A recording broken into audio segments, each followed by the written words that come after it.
targeted search terms that are going to be high precision, a lot of hits. Names are really good for this.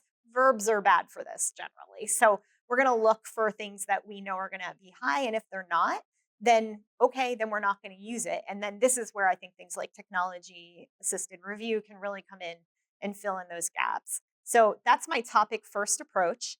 And then what I like to do as well, and I appreciate if the producing party is willing to be transparent, but I don't require it. I want to know, for me at least, how many documents at the end of the production relate to each of those topics. Because while I'm not going to put a statistical measurement on them, that's usually not possible to do it meaningfully. I at least want to see that there's some significant volume. And if it looks like something came in really low or zero, then we have to talk about, is there another search? Maybe we have to talk to the other side about the search. And then I have had it happen where it turned out we just agreed there was nothing there, but there wasn't going to be a fight about it because there was enough transparency by both sides to really understand that a diligent search was made. There's no documents. That's Tara Emory. And we sat down with Tara to discuss with her recent experience evaluating generative AI in document review workflows. But the subject matter of our discussion with Tara took a left turn all on its own. And what we could not stop talking about was Tara's experience of having been appointed for a number of times now a court-appointed third-party eDiscovery neutral. And that perspective, that experience of having been immersed in some of the most difficult eDiscovery problems between civil litigants that a judge can come across, that experience brings a perspective that we think practitioners will benefit from. I know I certainly have. Folks, if we have not yet had a chance to meet, I'm Chad Roberts with eDiscovery Co-Counsel. We're a law firm that helps plaintiffs' lawyers with electronic discovery in complex litigation. We caught up with Tara at the most recent annual meeting of Working Group 1 at the Sedona Conference. I've edited out all of my questions so that you would not be burdened with those, but I think you can figure out what they were from the subject matter that we're talking about. Here's our visit with Tara Emory. Hi, I'm Tara Emory. I'm special counsel at Covington & Burling in the eDiscovery AI and Information Governance Practice Group. Yeah, I have had what lawyers like to call a non-traditional career path. I grew up in Bethlehem, Pennsylvania. I started my career as an attorney doing litigation and then moved into antitrust. I thought antitrust was really interesting because it let me look inside businesses, and I thought their business strategies were just very interesting. You get to know all parts of a company. You get to know the sales, the marketing, the customer base, the pricing, and I found all of that to be really interesting. I also grew up at a time when data was just becoming a significant part of discovery. And so as a junior attorney, it was the kind of thing they thought they just gave junior attorneys. And then as I got more senior, I was about the most experienced person that would be on a team that had been dealing with electronic information. So I became a default person to support some really large projects. I did a lot of second requests because I was antitrust and I didn't have context for what other people's discovery looked like. To me, that was just normal and what you had to get through. So managing those types of projects was something I spent a lot of time on, as well as doing the merits. I also noticed that my clients' data was changing and their needs around the data were changing. So I saw some clients who were actually starting to delete old data. The government wasn't very happy about that a lot of the time, but I realized how much smoother it made our process. And if they knew where their data was, it made things go much smoother. So I decided to pursue that. At some point, I was talking to a service provider and I said, you need to help these clients with their data after I'm out of the picture. Because once the deal closes or the case is over, I don't have any say anymore over. Yeah, I called it litigation readiness at the time because that was my perspective, but it was absolutely information governance. And I was talking to Driven was the service provider that I worked with most. And I told them they needed to do this. And they said, well, you should come do that here. And I ended up doing that. I was a 10th year associate at Skadden, and I left to go to Driven, which was a pretty small to mid-sized company at the time. They had their own platform for review at the time that was unique to them. And I got to do a lot of things there. I became their general counsel. The executive team let me really come in and help guide the market strategy. One of the big things that I focused on was providing education to attorneys and building out CLE programs where lawyers could just order off a menu and we would come in and give CLE programs. That was early days of information governance, but once that was 2013. By 2014, there were big public data breaches, and so there was concern over security and privacy. Then privacy laws started to emerge, and people got more concerned about information workflows. And so my team was able to really grow with what the market needed.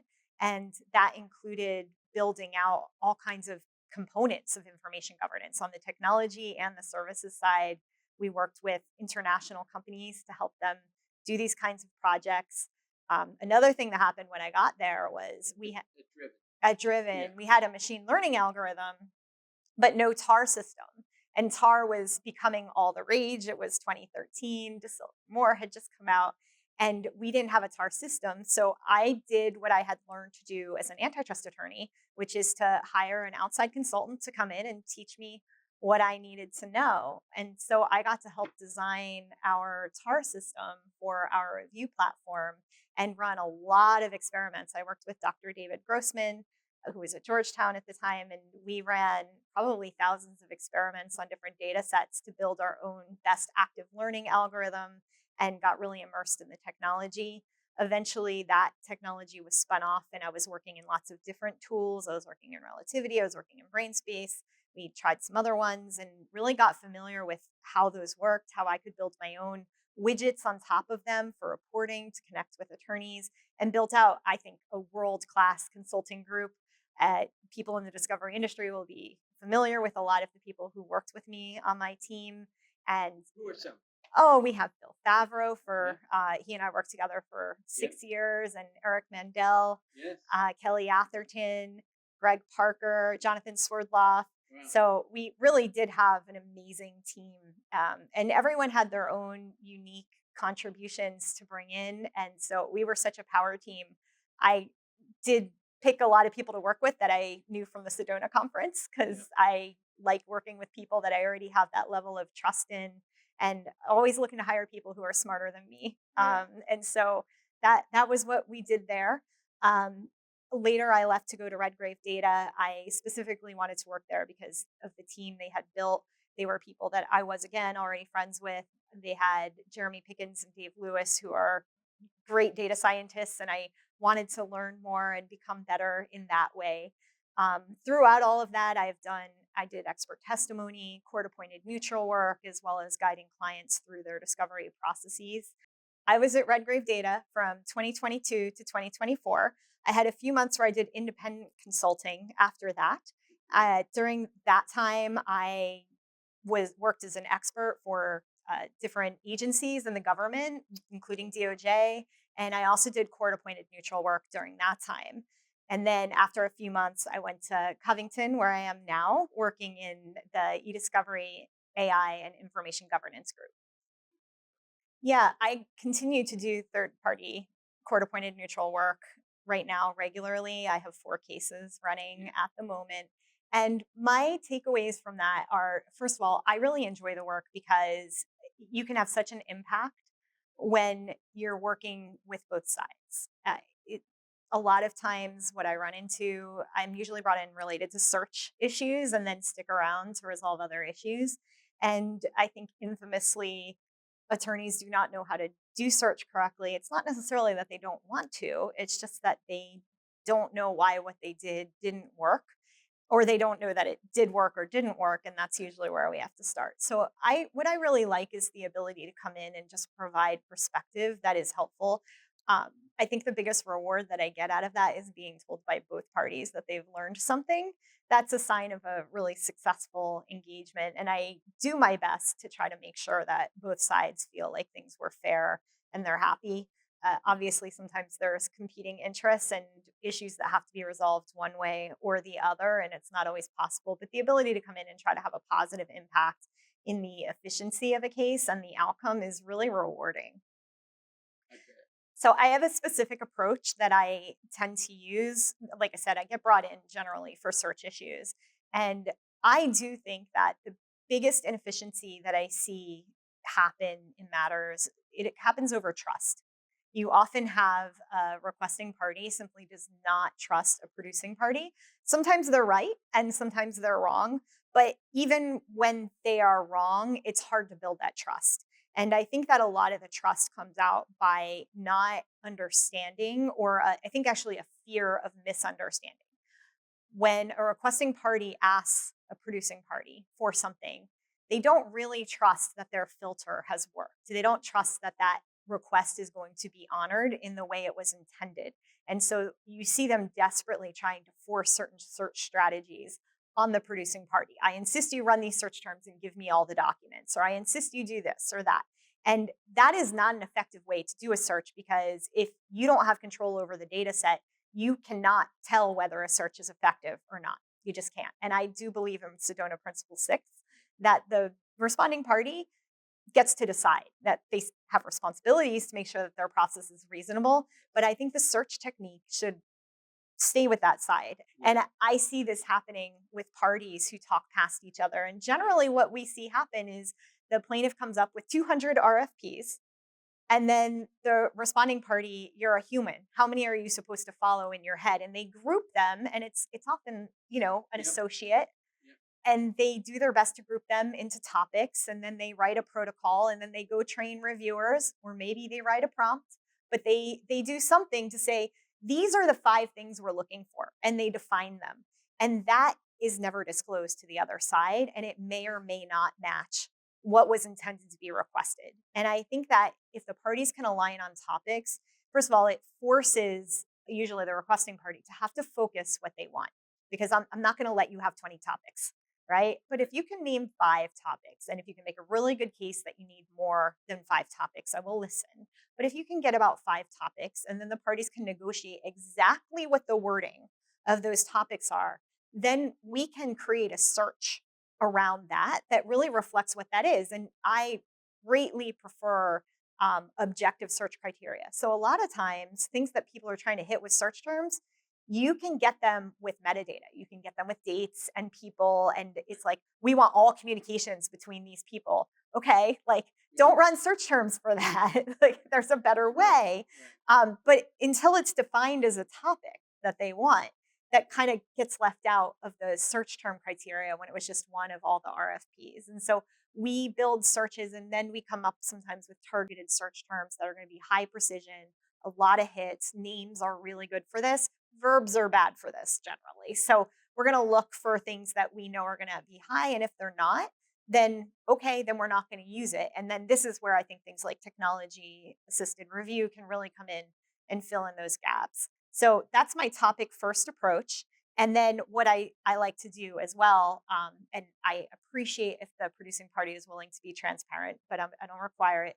I want to know, for me at least, how many documents at the end of the production relate to each of those topics. Because while I'm not going to put a statistical measurement on them, that's usually not possible to do it meaningfully. I at least want to see that there's some significant volume. And if it looks like something came in really low or zero, then we have to talk about, is there another search? Maybe we have to talk to the other side about the search.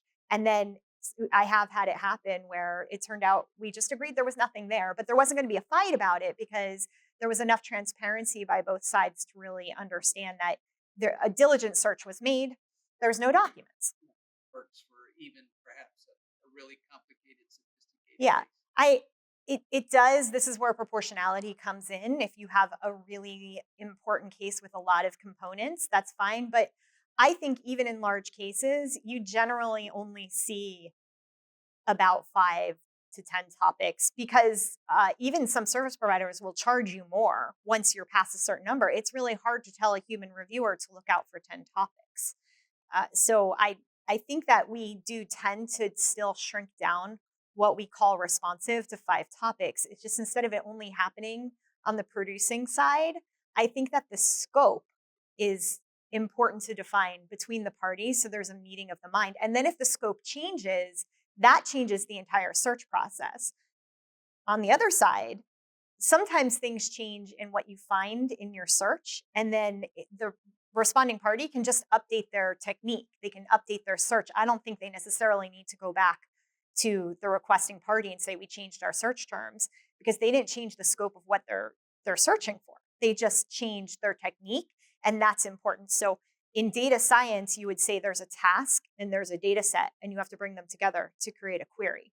And so the parties can agree on the task, but the query relies on the data set, and only the responding party has control of that. And so I think only the responding party can really create the query. I tend to get appointed when there's been a breakdown between the parties and there's a dispute, there's a motion pending. And that happens when there is some lack of trust between the parties over how an issue has been handled. Coming in and trying to build that trust is one of the first things that I usually need to do. And I think that the topic first approach is really good for building that approach. I have seen, Meaning the process of creating the topics itself. yeah, and watching the parties have to define what they think is relevant to each other and agree on that definition helps them understand each other's cases and then their own. So I have seen it where there are significant misunderstandings about, for example, what was meant in a complaint about a certain fact. And then on explaining it, you see one party suddenly has a very different understanding of the case than they started with. And how can you do discovery if you don't agree on what the the complaint even says? You're supposed to understand the claims and defenses to be able to say what's relevant. And having that exchange back and forth, the parties have to respond to each other in a way where they have to come to a common understanding, and that's how you get trust. Well, so when I get brought in, those RFPs already exist when I'm Yes. coming in as a court appointed neutral. And I think that right now, the way the system is set up, there's no great way to do this. I think that like you said, the RFPs may or may not reflect a good attempt at requesting what the person is trying to get.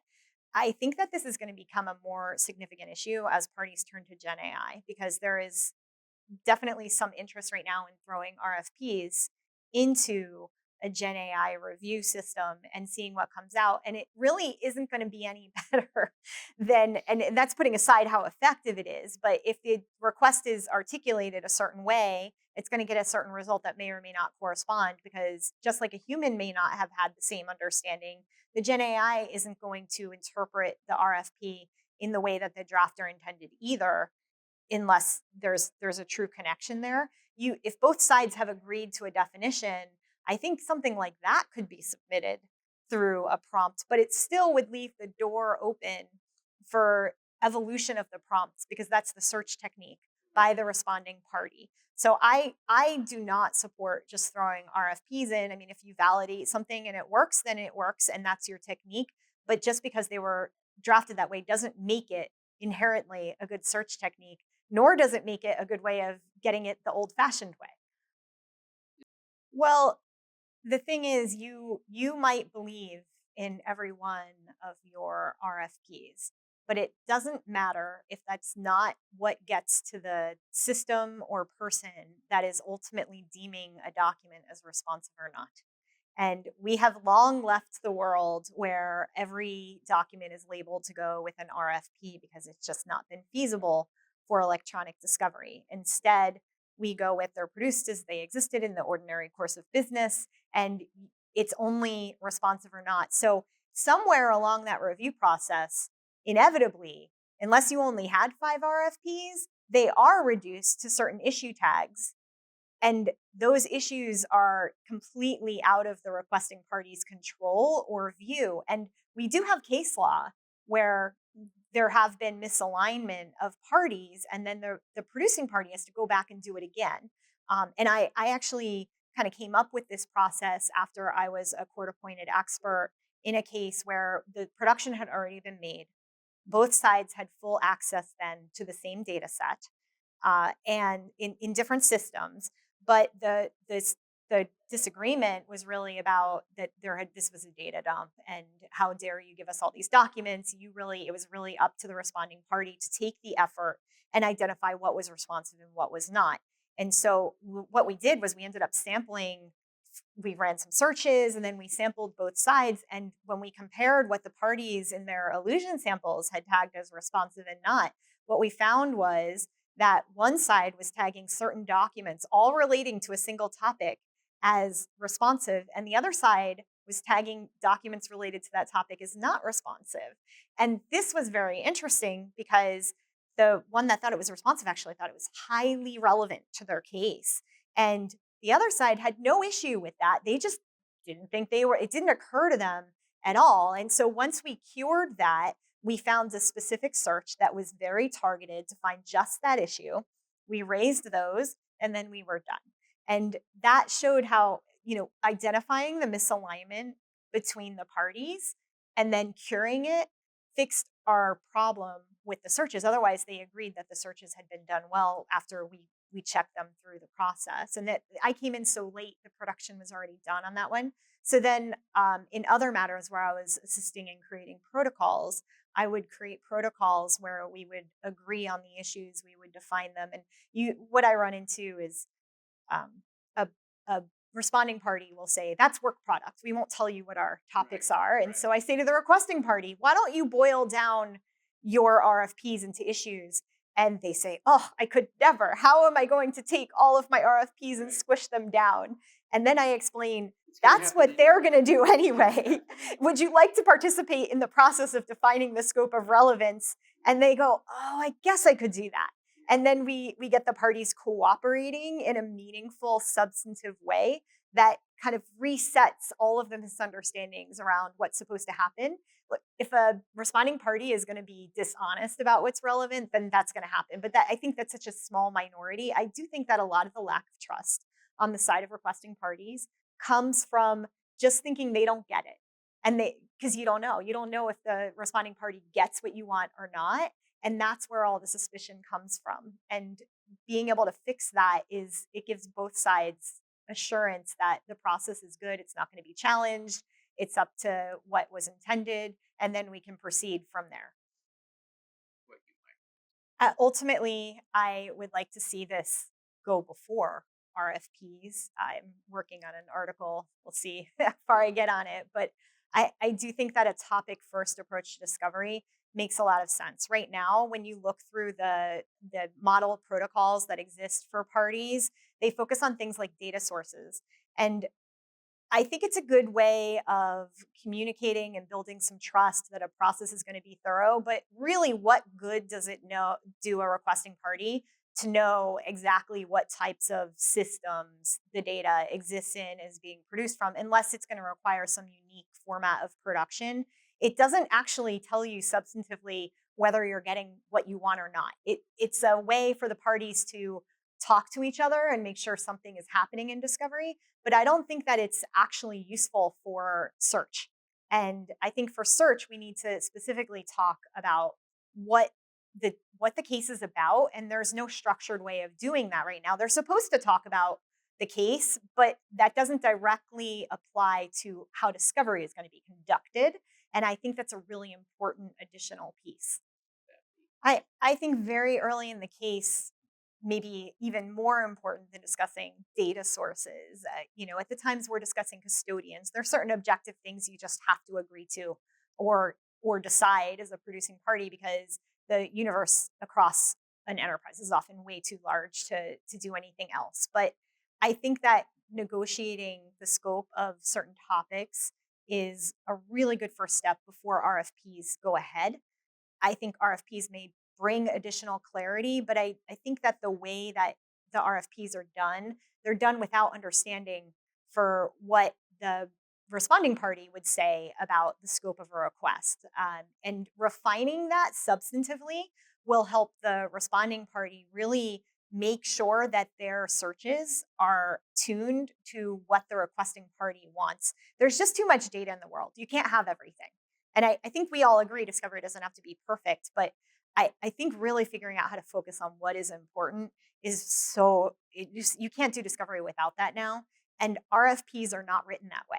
They're written as all of the spaghetti on all of the walls at once. And then the parties after that are supposed to meet and confer.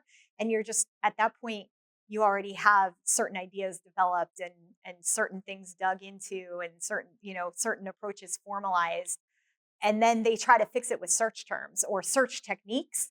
That should not go first. Search techniques follow from the scope of discovery and what the task is. This It's really tough for a requesting party to have no visibility into whether a responding party is doing a diligent search. I have worked with clients in the past on both sides of the V as well as a neutral, and I can say that not every responding party knows what a good process looks like or follows what that is. And that can apply equally to any kind of search. So now you can add Gen AI to that bucket.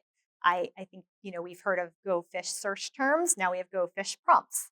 If you don't test it and you don't know if it's working, then you have no information. It may have worked well. I can't say that it didn't, but it may not have. And you really it is incumbent on the responding party to either have agreement on the search technique from the requesting party. And if there's agreement, you don't need to go any further, but that requires transparency, or they have to do their diligence and make sure that their search worked well. Perhaps they can do both, but I think you can't shut out the other party and then not make sure that your own search worked well. So, unfortunately, for a requesting party, I do not necessarily think that there is access into looking into that. I don't think that there is any real advice that I can give them other than that if the other side is not willing to be transparent, at a minimum, you can communicate what your expectations are for what their diligence will be around the reasonableness of their search.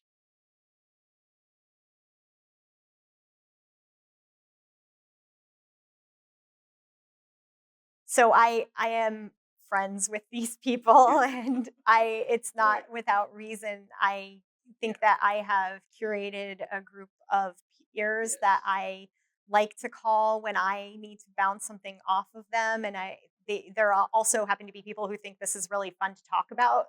So I think having that kind of circle around you, but you can find them at all of the places you would expect. The Sedona conference is a really big one for me and has been so core to my career path. I have friends here. I have people that are my experts to call when I have particular issues. When I want to learn something, I have people that I go to. But I also like to look at products and ask a lot of questions. So, service providers are reaching out to me like crazy now that I'm at a law firm. And I do try to make time to look at new products and ask a lot of questions. Yeah, I think knowing what is happening in the marketplace of tools and what people are coming up with is really interesting. And there's more of that than I could keep up with. But I do think that being open to that, like the next greatest thing could be something I've not heard of yet, and I need to go look. That's always important. Having curiosity about what is happening is really key to finding new information that is going to be the next thing to come up on our horizons. I Come to the Sedona conference, please. Apply for a brainstorming group or a drafting team on an issue that interests you. Hanging out with experts is the way that you become expert in something yourself. Also, reach out to me.